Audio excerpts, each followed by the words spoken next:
edition of The Rock Critic. Oh my god, I'm fanboying out so fucking hard right now, like seriously. Because after all these years, we finally get a chance to talk about one of my favorite bands ever. Like seriously, these guys are a big cornerstone to my personal taste. I just adore everything about this band. Today we are discussing none other than one of the most prominent, successful, influential, and downright important bands of the punk rock movement. No, not that one. Or that one. You're fucking high! On today's episode, we're talking about none other than the one, the only, Bad Religion! That's right, people. I'm not talking about a Frank Ocean song or a Godsmack song. Ew, especially not a Godsmack song. Jesus. It's one note! He's literally just playing one note! Why are you people cheering? I'm talking about the boys from the San Fernando Valley. Bad Religion may not have the most awards. They may not be the first band everyone goes to when talking about punk. But god damn, are they absolutely brilliant. Any punk worth their salt, even the saltiest of the bunch, has to at least give credit where credit is due when it comes to these guys. With their insanely intelligent, sensuous lyrics, gorgeously blistering composition, and album after album after album of seminal, foundational, downright splendorous music, these guys are truly the kings of SoCal punk. Well, debatably. Okay, very debatably. Look, I really like these guys, okay? Just shut up! Fuck you! And one of the things I love most about this band is just the sheer volume of excellent music we have from them. 16 albums across a 35-year career, and it's all great. I mean, yeah, some of it's more enjoyable than others.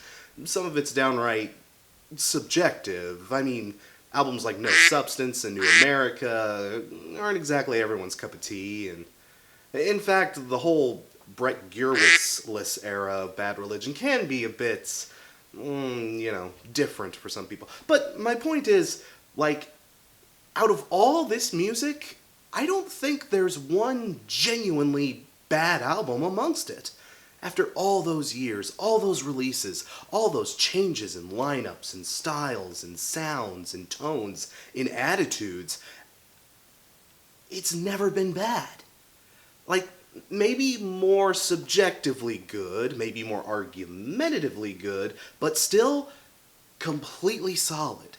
Bad Religion has never released an album that was wholeheartedly, unredeemably awful. Never.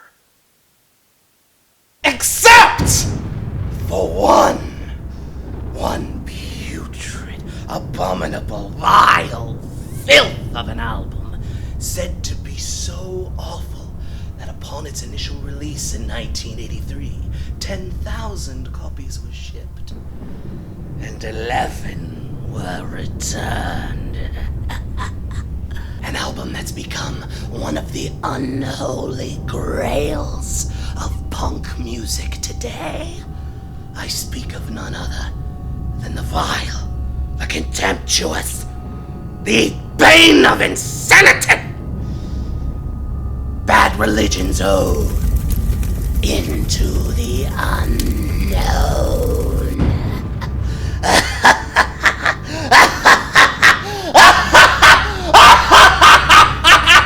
Or that's how the legend goes anyway. Truth be told, I've never actually listened to this album. It's hard to find, so it's kind of hard to really dig up. But I found a way to listen to it, so that's what we're going to do today. God, why did I do this? Man, now that I gotta wash all this shit off, it's really fucking sticky. Oh, God. How does Bruce Campbell put up with this shit, man? Seriously. Well, all theatrics aside, this record has one hell of a legend behind it. This second album by the band, released on November 30th, 1983, was met at the time with almost universal hatred.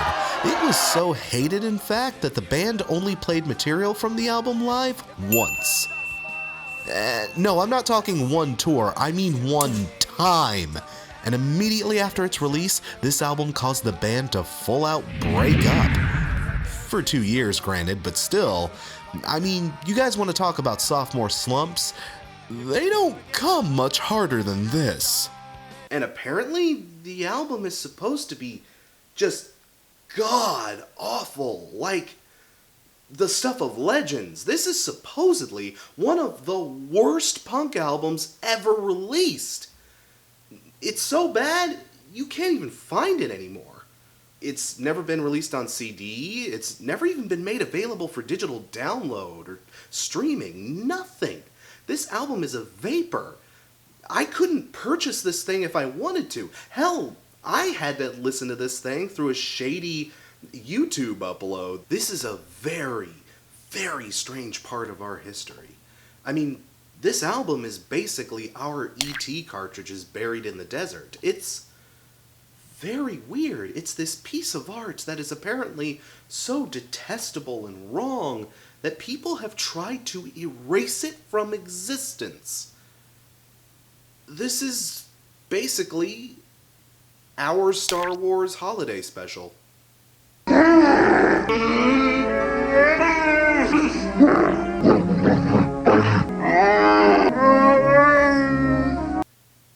Oh, what am I getting myself into here?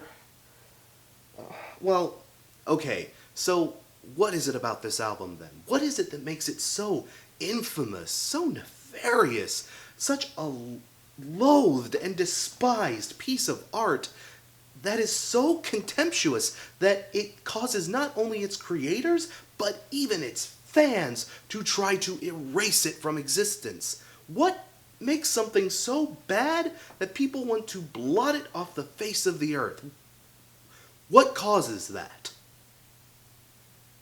I guess we're about to find out as we venture into the unknown. But first, a little background. Here are some high-speed tough guys from Purgatory Beach. Bad Religion actually formed in 1979 when vocalist Greg Graffin, guitarist Brett Guritz, drummer Jay Ziskraut, and, well, nothingist Jay Bentley. Jay didn't play anything, but it was pretty much agreed that we could teach him bass. Came together and decided to form a band.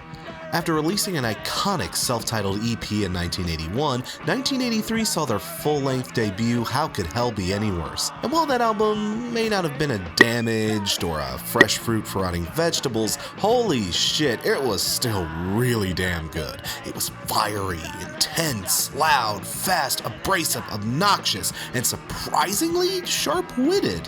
Seriously, many songs on that album are essential listening. Not just for Bad Religion fans, but for punk rock fans in general. I mean, We're Only Gonna Die, Part 3, Oligarchy, Voice of God is Government. Just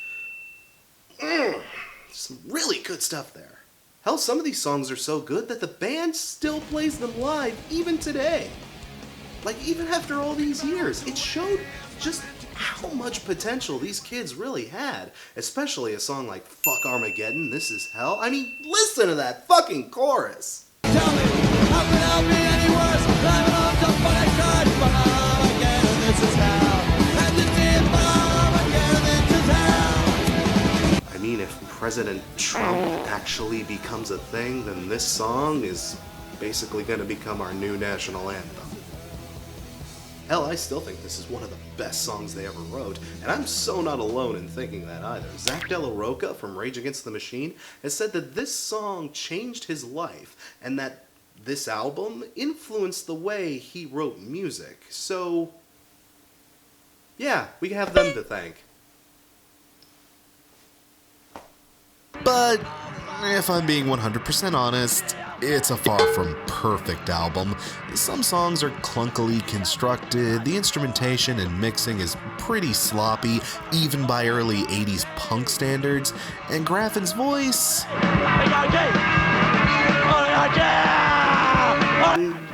Yeah, it wasn't 100% there yet. The thing is, it was a solid debut that did garner them some serious attention at the time, but you also gotta remember, 1982 was also the year of Milo Goes to College, Combat Rock, Walk Among Us, Bad Brain self-titled, Plastic Surgery Disasters, The Record. Let's just say competition was fairly stiff. But the album did sell well, all things considered. It moved around 12,000 copies, which, for a bunch of San Fernando Valley teens distributing through a literal bedroom label, is pretty impressive. Okay, everybody, sing along! Things were looking pretty good, then something happened. Yes, very good. I've trained you guys well. See, despite their debut's considerable success and the amount of underground buzz the band was generating, Graffin and Gerwitz were convinced it was all just a fluke. A fluke.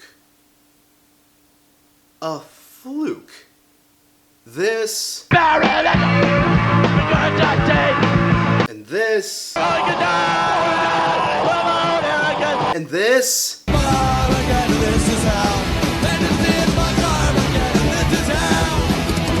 A fucking fluke? I'm sorry, but if that's a fluke, then Flipper's entire discography is a fucking war crime. There are eyes that cannot see and fingers that cannot touch. Oh, piss off! I can't fucking stand Flipper. We're playing half-tempo to be ironic. Yeah, that doesn't mean the music is any good. So, pretty much right out of the gate, the guys walked into this next album with the complete wrong attitude. The, well, we're never gonna do any better, so why even try attitude. Or as I like to call it, Franz Ferdinand syndrome. Franz Ferdinand? Really? Really? Oh, God, I'm just not making any friends this video. The guys didn't really know what they wanted to do for their follow-up, so Greg and Brett just started writing. Greg had recently acquired a new synthesizer and decided to bring it along as they wrote, and the stuff that they composed around the new instrument had a... For now, let's call it a... different slant. A slant that was so different that when they presented their demos to Jay Bentley and then drummer Pete Finestone, they immediately said, "Fuck this," and quit the band. Damn, like, that's almost impressive. I mean, think about it. Have you ever written a song so bad that people actually fled? Whoa, shit! Pay no mind to that, everybody. That was not related to me at all. No, that was nothing. That must have been some other crash that wrote folk songs in the late 2000s. So again, now we have something else drastically different, a new rhythm section. A rhythm section that I can find next to nothing about. I can't even find so much as a picture of Davy Goldman, and when I tried Googling Paul Dodonna, all I found was a photographer with a similar name that has a very... Let's call it specific style. So we had new instruments, a new lineup, and a new, let's call it attitude. That right there is a pretty ominous sign. But I guess it's time we finally stop dancing around the issue here. It's time we finally dove headfirst into the unknown. God, why does it feel like I'm about to open the Ark of the Covenant?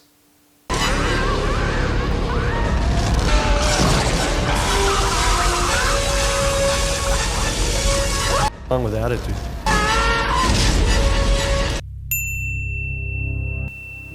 Okay.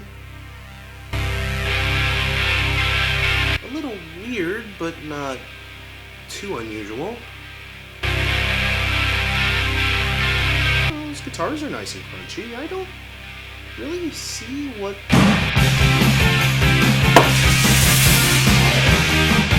Holy God, that synth.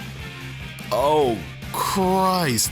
They wanted you to know from the very first note that this thing was not punk. Like, this is the farthest thing from 80s punk you could possibly get. And I mean that too. I really do. Because this album, in case you haven't already guessed it, is Prog. Prog. Bad Religion. We're all the slaves on a stick, the masters were slaves. Playing Prog.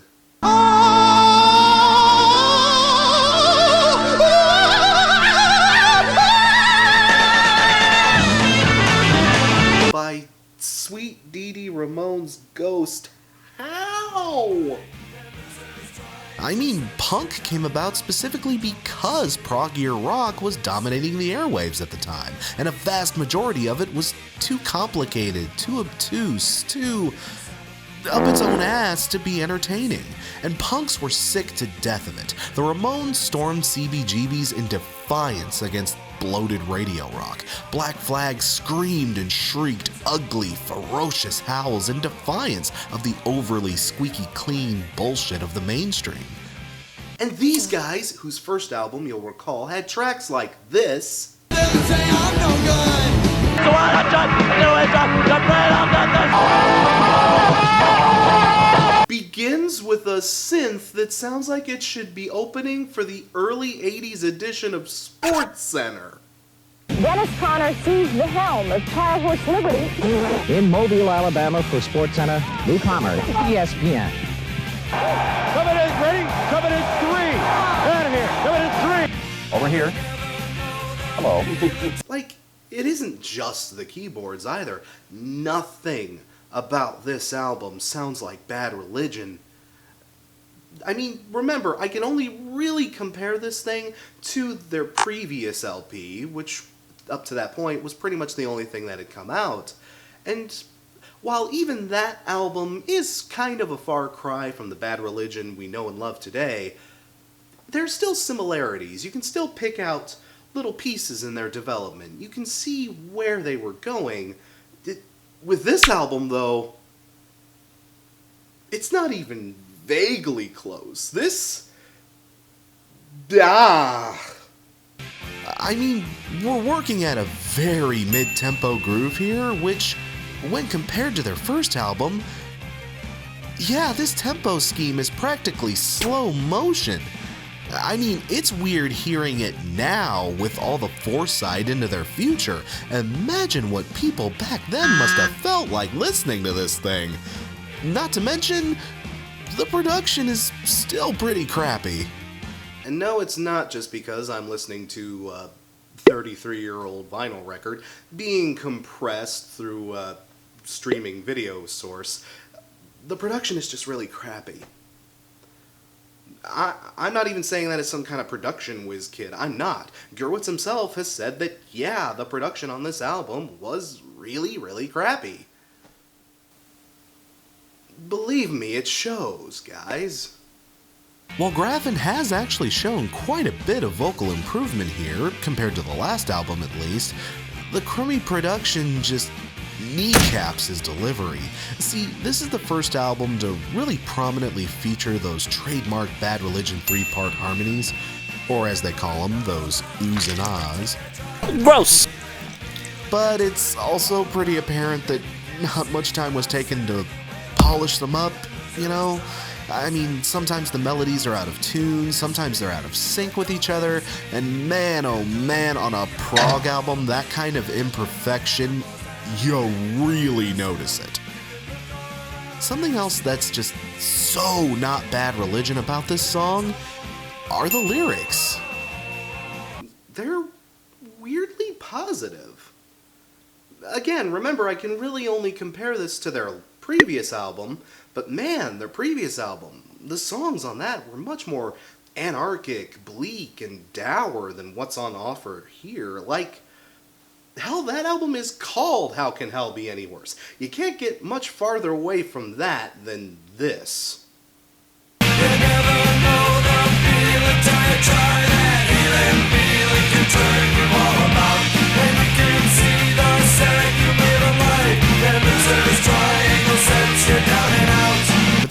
lyrics aren't nearly as cynical and biting as we're used to. Hell, they come off as just kinda generic. Again, lazy production, lazy results. It's just a song about not giving in when things are their hardest, pushing through the hard times and keeping up your determination, blah blah blah Rocky IV bullshit, you know.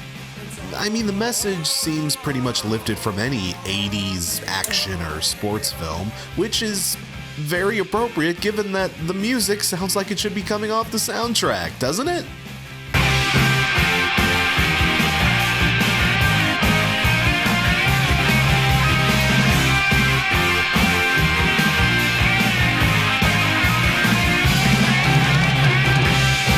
But here's the thing, as not Bad Religion as this song sounds, I gotta admit I still kinda like it. Yeah, you heard me. Granted, some of that is for its cheesiness. I mean, I do kinda like this song because it is so bad it's good. But hey, the guitars are still crunchy. Greg's improved vocals do help carry the song out, even if they're layered worse than a Taco Bell burrito. That chorus is catchy as all hell, and that synth solo at the end, all things considered, is still not half bad. It's just so not Bad Religion. You know, maybe that one was just a fluke or an experiment. Let's move on and see what else this album has to present. Well, it certainly doesn't help that this song is called Chasing the Wild Goose. Again, previous album. Song titles were things like Oligarchy, World War III, Voice of God is Government, Fuck Armageddon, This is Hell! On this album... And this song has an even slower speed than the last one. Man, the old school punks who bought this thing must have pissed a river listening to it. And again, the lyrics aren't really Bad Religion-y either. As the title implies, if you switch around the tense, this is just about how people often get so preoccupied with things that aren't important that they lose sight of the things that are, and the consequences therein. But again, on the last album, we brought up topics like genocidal dictatorships, mass starvation, nuclear annihilation. Middle class ennui is a bit of a step down, don't you think? But believe it or not, I actually do kinda like this song too. I mean, all of the root issues are still there, with the production and that. But the instrumentation still isn't incompetently arranged, and the woodblock is kind of a nice touch. The ESP and synths aren't nearly as prominent here, so it's not quite as distracting, you know? But man, so far, this thing just does not feel like a Bad Religion album. I mean, God, are we ever gonna get to a song that attacks the establishment or government or, you know, religion? It's kind of what I'm here for. Oh, hey, there we go. You're a little late, but I'm still glad you showed up. Now here, the album kinda goes full Bowie. I mean, it's hard for me to think of many other Bad Religion songs that actually have a specific character concept. At least, I've never heard one taken to this degree. And this song also attacks religion, but in probably the most subtle way I've ever seen this band attempt. See, the song is a story about a man who actually isn't named Billy Nossis. That's just a moniker he took up after murdering his wife. This song is basically Bad Religion's Hey Joe. He moves to California and becomes a rock star. As you do. And then he does lots of drugs. As you do. But it's not until we're about 2/3 of the way through the song that we actually see the fangs come out. Billy burned his phone and blew up his car. He said, watch TV and play the guitar. And read a book that made his head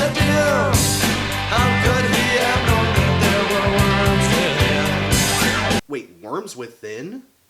Wait, this song started off as Hey Joe, but now we moved on to full Hey You. And before you think I'm reading too much into that, And the worms ate into his brain. And the worms ate into his brain.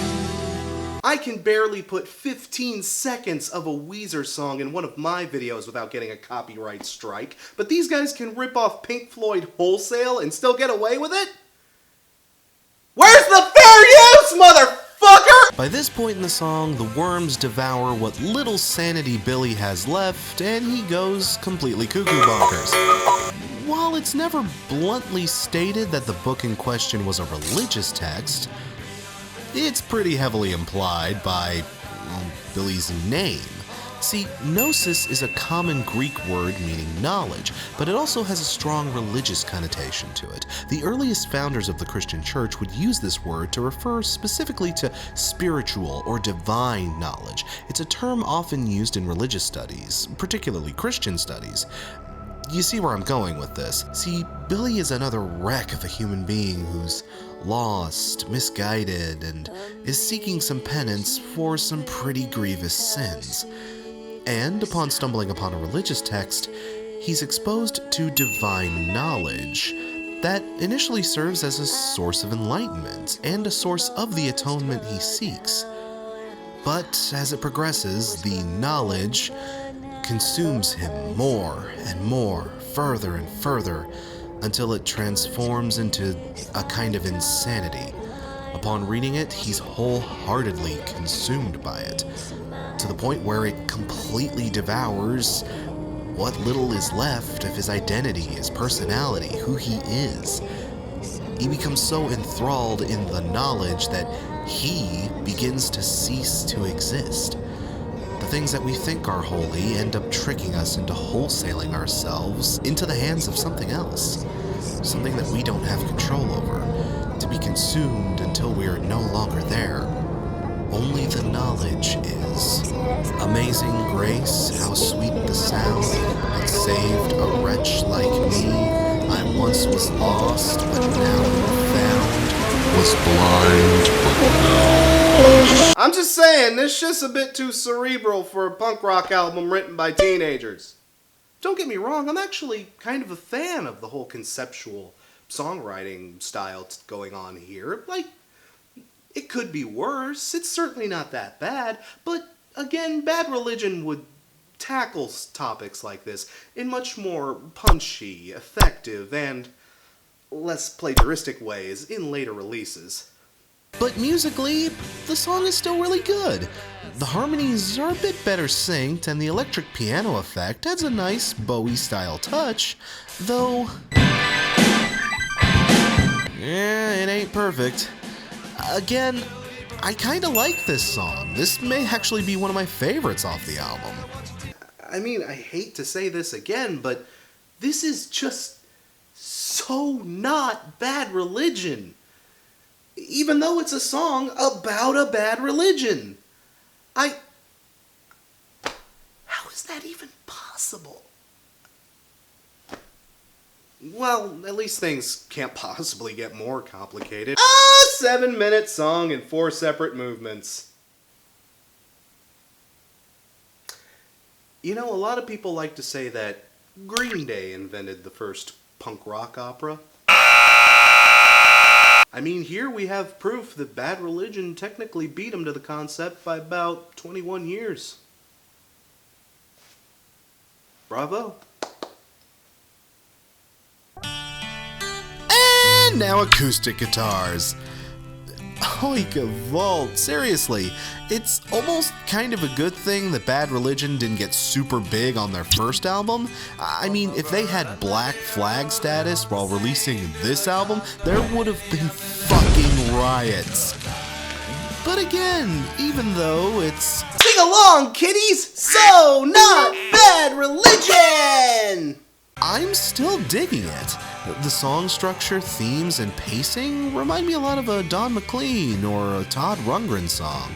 Which, if you know your Bad Religion lore, the Todd Rundgren comparison is actually fairly apt. No, I won't say it here. I'll I'll leave it for the superfans to point out. And the lyrics? Again, it's fairly simple stuff. The song is basically, Fern Gully.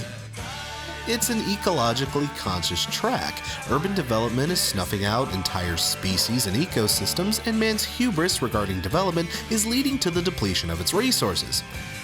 Hey, if you've heard Kyoto Now or Cease, this is old hat to you by now. But since it's a 4-part song, Greg actually splits the narrative in 2, with half the song being told from man's perspective, and the other half being told from the perspective of all the creatures he's slaughtering. Just you know why you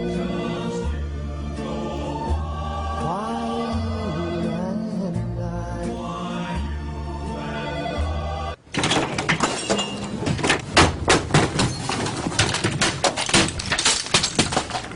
Truth be told, I actually rather like it. This is an interesting way to tackle the subject matter. I especially like the last few lines from part 3. Man chooses my fate, thus I live in fear. Tomorrow the trucks come, I know where to run. My home is destroyed,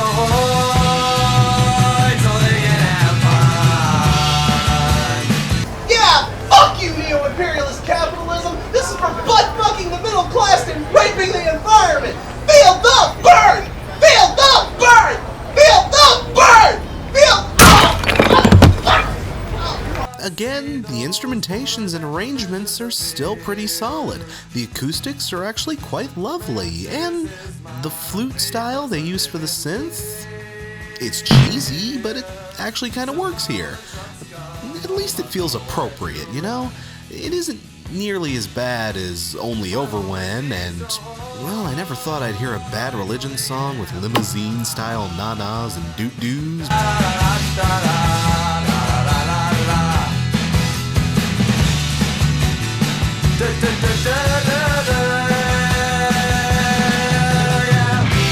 But, given the instrumentation, it actually kind of fits. I mean, I feel like I should give it a pass.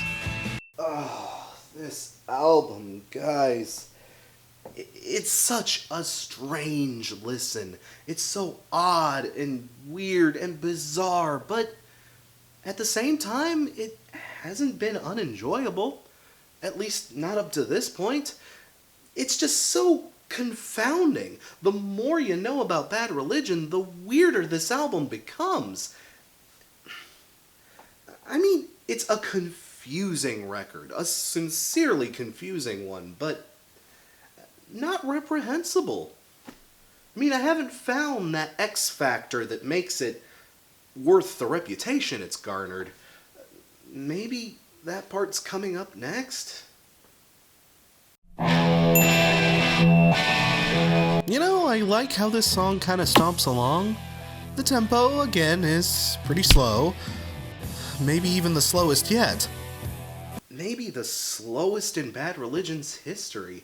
It's so weird what this album does to you. The more you listen to it, the more you forget you're listening to a Bad Religion album. It's almost hypnotizing.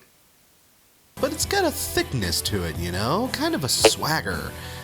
Even with that buzzy-ass synth crawling alongside it. Though, yeah, the song is a bit neutered without a decent bass line here, truth be told. Yeah, we haven't even touched on that yet, have we? Yeah, that's the thing. This is easily the worst drum and bass performance on a Bad Religion album ever. I mean, even though most of the songs have at least a good core idea behind them, they are just getting no help from the rhythm section. This rhythm section sucks. It's easily the worst we've ever seen Bad Religion do. And I can say that with 100% confidence, because, yes, even the bassist himself has admitted this is the worst. Seriously, I was able to dig up an actual hands-on interview with Paul Dodonna, where he pretty much says, yeah, he was just phoning it in. My God, that means 3/4 of the band were half-assing it on this record. Holy shit, how is this thing not worse than a good Charlotte Limp Bizkit collab? But despite all that, the song is still pretty good. When writing this album, Gurewitz said that he was influenced by a lot of the prog bands he and Greg listened to as they were growing up. Stuff like Emerson, Lake and Palmer, Yes, the Peter Gabriel era of Genesis. And on this song in particular, I do hear a lot of that influence. The old school proggy style of chord progressions, tempo shifts, rising and falling synth work. It's all here. You can kind of tell where they're coming from here. Which, again, is so not Bad Religion. Thank God I didn't make a drinking game out of saying that phrase. Half of you would be dead by now. And now we're up to 1,000,000 Days. And this song is practically anti-Bad Religion at this point. Would that technically make it religion? You know? Paa Sudomine? Dona Ace Requiem. Motherfucker. again, the slow tempo, the acoustic guitars, the comparatively cheery lyrics, it's just so fucking different. Hell, this song itself is actually a little cliche. It's just about perseverance and remembering that even when times are bad, they always get better. When you're sitting alone, frowning grow over your bad day. When you're laughing with peers, forget your years, then be on your way. I mean, I really do genuinely like the message behind this song, but And a million days is worth one good laugh. that line specifically just kind of sounds like something your nana's probably cross-stitched into something. Remember, this is coming from the same guys who wrote Fuck Armageddon, This Is Hell! You know what, fuck it, take a shot. Do it. But I gotta admit, this may actually be my favorite song on the whole album. It's a simple, slow jam that works well and is pretty much the only track that's completely devoid of those fucking synths. I mean, as the album's gone on, I've found myself getting a bit more accustomed to it, you know? I mean, yeah, I understand that they wanted to mix things up. And I even understand that, yeah, they were so not pouring their heart and soul into this one. But man, you'd think you'd sit down after hearing this well-constructed, well-arranged, and well-written song. You'd sit down and listen to it and have a thought and think to yourself, maybe the Jetsons beat boop bullshit isn't necessary, you know? Yeah, I'm totally comfortable saying this is the best track on the album. Hell, this is the closest thing to a ballad this band's ever written, and as a result, I think that makes it a significantly important piece of their catalog. It shows us that the two main figureheads behind this band were capable of making really, really good work in spite of some pretty grotesque limitations. If a Bad Religion Best Of album ever comes out, and through some miracle this band decides to pretend this album exists, this song would deserve a place on that collection. It's legitimately good. Like, man, we're down to the last two songs, and you know, I've yet to hear something that I'd call wholeheartedly bad. I mean, lots of eccentricities, a lot of stuff that's off or a little weird, but nothing bad. Like, I'm really surprised at how this has been going. I mean, I figured I was probably going to have to, go Super Saiyan on this episode, but honestly, I've kind of been having fun with this. In fact, I'm genuinely looking forward to what we have next. I bet this is actually a an unearthed sort of masterpiece, something that maybe was just kind of misunderstood, and...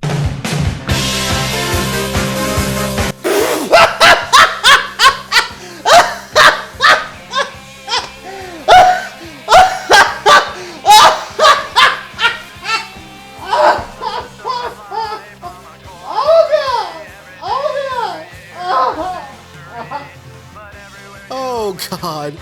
Oh God. Yeah, remember what I said about this album sounding pretty good once the synths are pushed out of the way? Well, fuck that shit, because they are back in full glorious 80s workout glory!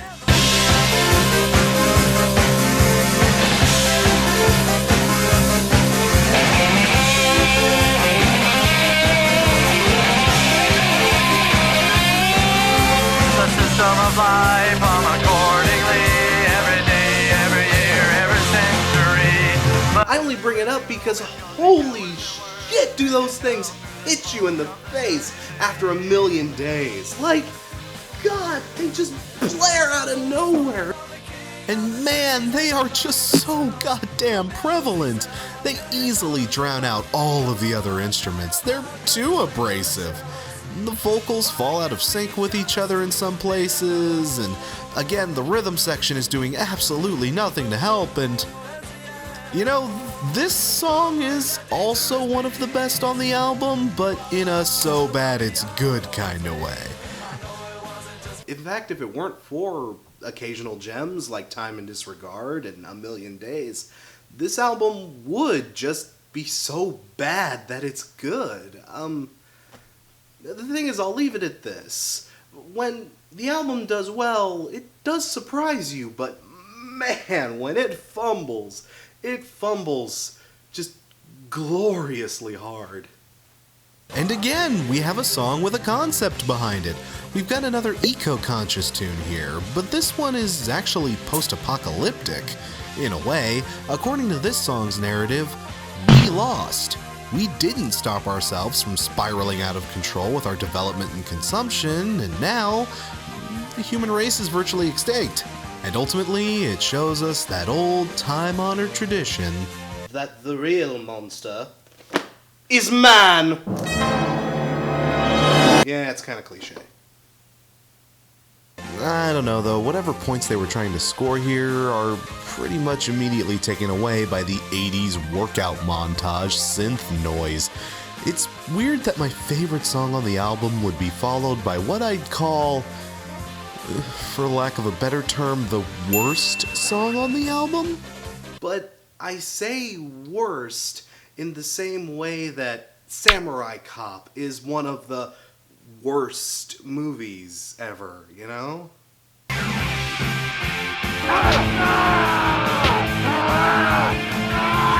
Now I'm telling these son of a bitches that we respect the Japanese of this country. Have you been circumcised? Yeah, I have. Why? Well, your doctor must have cut a big portion of it off. You son of a bitch! I like cops. My costume's a pop. Oh, really? Why did you come under? 'Cause I'm an undercover cop. And now we reach the final song, You Give Up. And this is Bad Religion's version of Soliloquy. Not even kidding.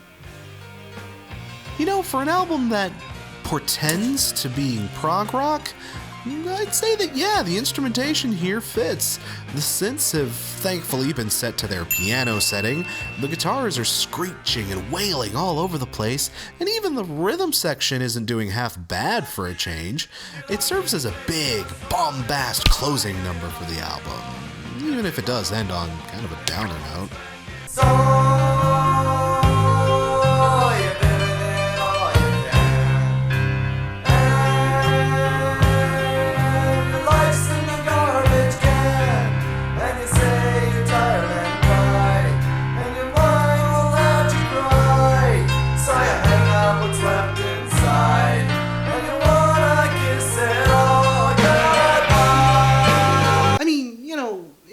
2112, the protagonist of that narrative ultimately does end up committing, but the cavalry comes in at the end and saves the day.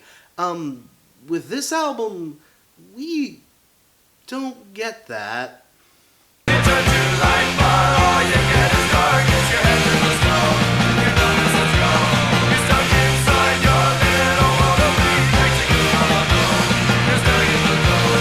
Attention all planets of the Solar Federation. Attention all planets of the Solar Federation.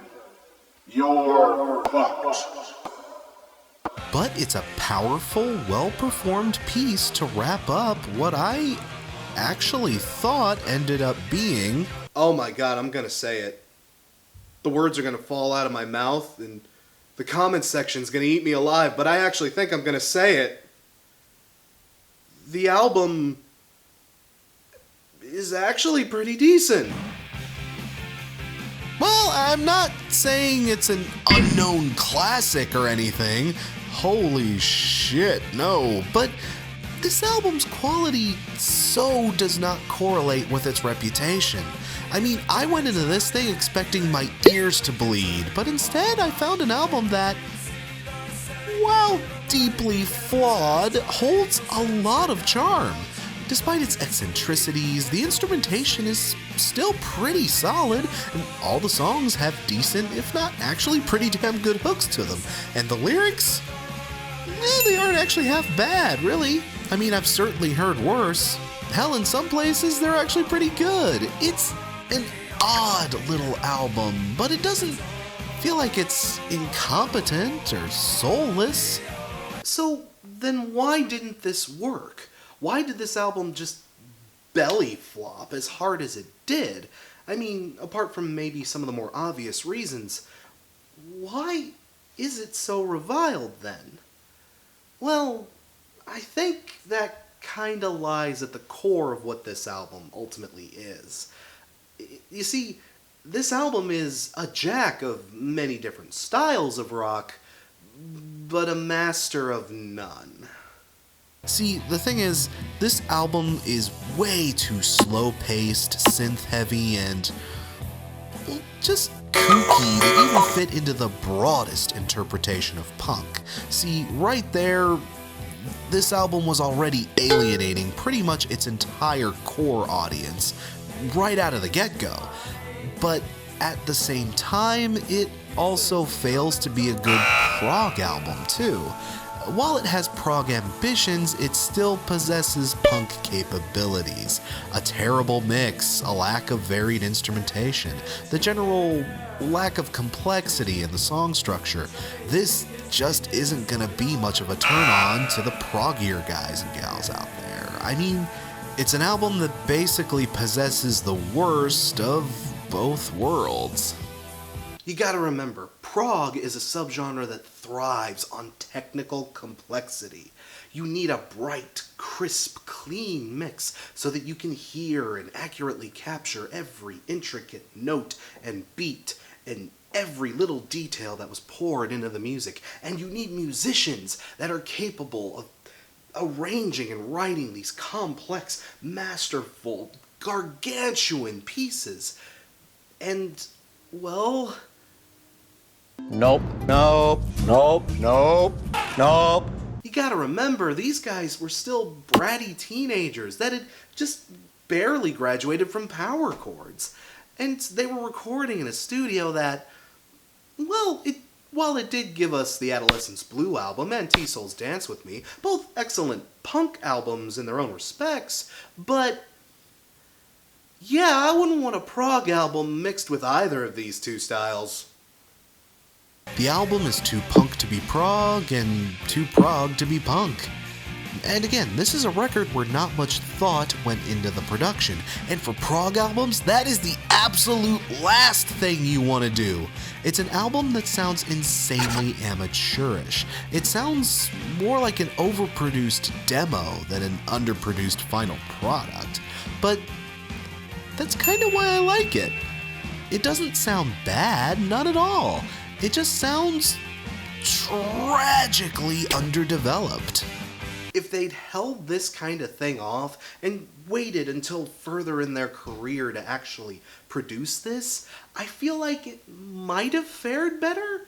I mean, maybe if they'd waited until like after Process of Belief, or maybe even during the Atlantic years, like just some period where they would have had better musicianship and access to the tools to create a fuller sound, then this might have fared well. And even if it hadn't fared well, they would have at least been established enough in their careers at that point to get away with a kooky experiment or two. I mean, it wouldn't have had nearly the cataclysmic drop-off that it did.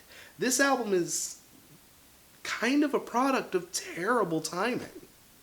This isn't an album that fails because of incompetence necessarily. It was just the wrong album at the wrong time. I mean, that's another gigantic problem this thing had, the climate in which it was released. And that's ultimately the biggest problem with this album. It's dated. I mean, not even by today's standards. I mean, the second this album hit the shelves, it was already dated as all hell. It's an album that borrows a lot from 70s style prog, and it almost sounds like it could have been filed next to the ELPs or the Yeses, but this thing was released in 1983. That style of super heady progressive rock was already going way out of style. New wave and punk was the sound of the 80s, and hell, even prog pioneers like Rush and Genesis were shifting their styles accordingly, so yeah, this thing is just out of its element. This is an album with a 70s style production and a 70s style sound that came out when Thriller and Synchronicity were battling for the #1 spot on Billboard. This thing didn't have a prayer. And this album's failure is what ultimately doomed this incarnation of the band. After it tanked, Bad Religion broke up for roughly 2 years before coming back together and releasing an EP in 1985 called, well, Back to the Known. This showed us a big return to form for Bad Religion, and it helped the guys get back into a punk groove just in time for 1988's Suffer, which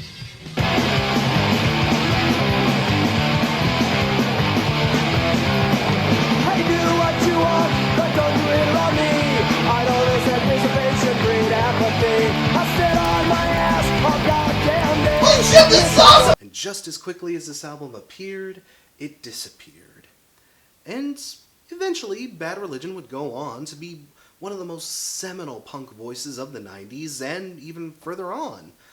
But this album just, it looms kind of in their background, kind of in their history, like this weird little lump, this weird little mole, this weird, obscure, awkward little thing we don't talk about, we don't discuss, this sort of Voldemort of their catalog. And you know what? I don't think it deserves to be. Look, it's not gonna be anyone's favorite Bad Religion record, okay? But I still don't think it deserves to be hidden under a rock. It deserves to be heard, if only to marvel at its existence. And despite its massive faults, it's an album that showcases the boiling over potential that Graffin and Gurewitz had as songwriters. It's kind of a testament to these guys themselves that, given the absolute train wreck of an album this thing should have been, that there's still lots of great stuff to appreciate. I think it's time this album actually got a re-release. Well, I mean, an official one. There was technically a re-release of this album. It actually was included in a limited edition vinyl box set that contained all of Bad Religion's albums. That was released back in 2010, but you couldn't buy this album separately or anything. You could only get that specific copy by buying the entire set. And even back in the day, that thing was going for around $200. You know, now that I bring it up, I can't help but wonder what it's going for the Holy shit! It also serves as a watershed moment in this band's career. The immense failure of this thing is what would drive the band's sound into the relentless, furious, high-speed assault that it is today. The band basically took one look at this album, said, "Never again," and have been flying off that handle ever since. But it sucks that we can't necessarily see what drove them to do that, you know? I mean, no, it's not outstanding, but I think it sucks that there's no legal way to obtain it. I mean, for fuck's sake, if shit like Metal Machine music and the Shags can find its way onto Spotify, then there must be a place for this little album. There must be. I mean, I understand wholeheartedly why the band would want to distance themselves from this record, but, I mean, the thing is, it's been 33 years. Bad Religion is one of the most seminal, foundational punk rock bands of their era. Epitaph is one of the largest independent labels in the world right now. I think that's plenty of distance. I mean, there's just no reason to George Lucas it anymore. It's not gonna hurt anything. How could it at this point? It's a touchstone of the band's history, and while the guys themselves haven't necessarily tried to dodge or actively disavow its existence, the fact that it's literally not available anywhere at all just strikes me as the tiniest bit revisionary. And that's the thing, it's not that embarrassing of an album. It's a naive album, an unpolished album. It's an album that aims way farther than its reach, but I don't know, there isn't anything much on this album that I would call bad. I'm a critic, for fuck's sake. Believe me, I've heard way worse just this year. Yeah, you heard me, that album sucks. And I think it's time that Bad Religion finally made it available to everyone. In one form or another. I mean, despite its flaws, it still deserves to exist. And I think anyone with an interest in Bad Religion, or punk in general, should hear this at least once, just to get an idea of what shaped this band into what they were today, and in turn, what helped shape punk into what it would become later on. What helped drive them to be so intense, so viciously punk? It's also important to release it so that other bands can learn from the mistakes they made. I'm half tempted to get like a petition or something going. I mean, this album is important to our musical history, and I think that the next generation should get a fair chance to hear it, as it was intended to be heard. I mean, ultimately that decision is up to Brett and Greg, but I honestly don't think it would hurt anything. If anything, it would only be helpful. Especially these days, where people are much more open-minded to blending genres and styles and fusing things together. Experimentation is not the four-letter word it was in the 80s punk scene. Things have changed a lot since then. Really, what could it possibly hurt at this point? If anything, it could only help. It could be fun.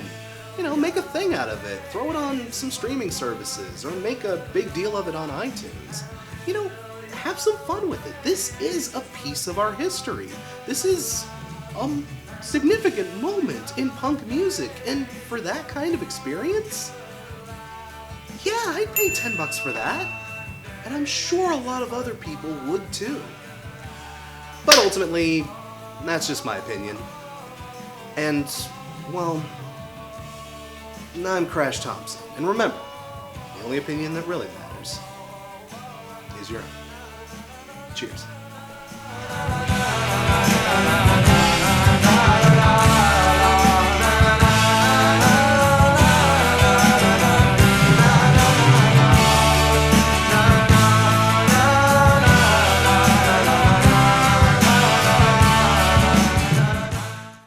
We're talking about none other than the one, the only, motherfuck.